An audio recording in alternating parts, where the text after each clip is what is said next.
আসসালামু আলাইকুম।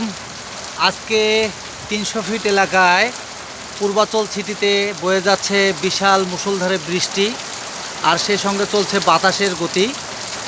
এই বাতাস আর বৃষ্টিতে আজকে বিশেষ করে পূর্বাচল সিটিতে সবার মাঝে একটা স্বস্তি ফিরে এসেছে। কারণ দীর্ঘ ৬-৭ দিন প্রচণ্ড গরম ছিল, সে গরমে মানুষ অতিষ্ঠ হয়ে গেছে।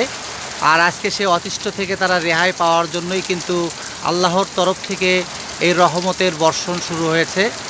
জানি না বাংলাদেশের কোথায় কোন জেলায় এরকম বৃষ্টি পড়ছে। আমি একটু আপনাদের দেখাচ্ছি। দেখুন কিভাবে দোকানপাটের চেয়ার টেবিলগুলো উড়ে গেছে, আর সেই সঙ্গে এই দেখুন বৃষ্টির হ্যাসলাগুলো কিভাবে রাস্তায় দিয়ে প্রভাবিত হচ্ছে, কত স্পিডে। আমরা কিন্তু স্পিডটা হয়তো মাপকাঠিতে ধরতে পারছি না, কারণ এটা আল্লাহর তরফ থেকে যেহেতু হচ্ছে, সেক্ষেত্রে আমরা সকলেই কিন্তু লুকিয়ে রয়েছি, বিশেষ করে সবাই সেফটিতে।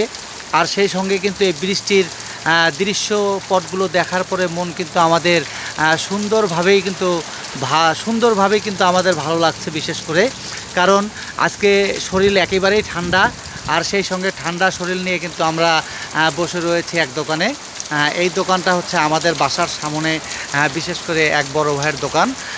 এখন অন্ধকারে দেখা যাচ্ছে না, কারেন্ট নেই যেহেতু, সেক্ষেত্রে আমরা দেখাতে পারছি না। প্রিয় দর্শক, বৃষ্টির এই অপরূপ দৃশ্য দেখতে যাদের ভালো লাগে তারা অবশ্যই একটা করে কমেন্ট এবং একটা করে শেয়ার করবেন এবং ছড়িয়ে ছিটিয়ে দিবেন, যেন এই বৃষ্টির আভাসগুলো দেখার পরেও যেন মানুষের মাঝে অন্তত দেখে যেন স্বস্তি ফেরে, সে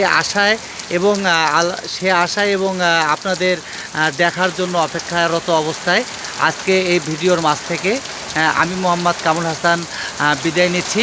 আবার দেখা হলে ভিডিও হবে, আর ভিডিও হলেই তো অবশ্যই সুন্দর সুন্দর ফুটেজ সংগ্রহ করে আপনাদেরকে দেখানো হবে। সকলে ভালো থাকুন, সুস্থ থাকুন।